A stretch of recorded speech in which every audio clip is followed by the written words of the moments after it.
guys, welcome to my YouTube channel. I'm your girl Lucy Kiaga. So I want to do a little video on poultry farming.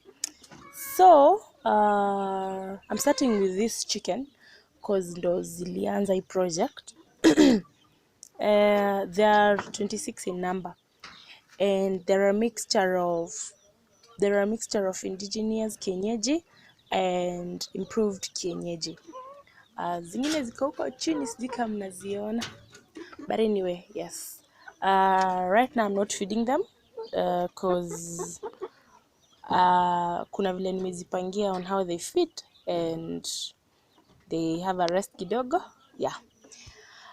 So when starting with poultry farming, number one, you should at least buy the chicken feeders, the chicken drinkers, as in zile vitu zenye kuku zitatumia kukunywa na kukula. And also you should also start with if possible a temporarily chicken house where you keep them. And also ensure you buy from a good farmer. Number one, chicken that are of good quality, that are healthy, as in that's what I mean. Chicken zenye hazijafanyiwa kitu inaitwa inbreeding. So like these ones, when they came, zilikuwa around 2 months, and right now they're about 4 months. So zilikuwa vifaranga literally.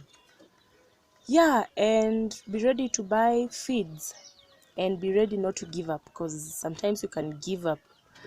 And be feeding them quite often and giving them vaccines, because to avoid your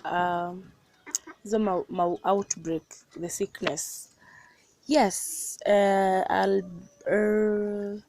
If you have any questions, you can ask. Keep subscribing.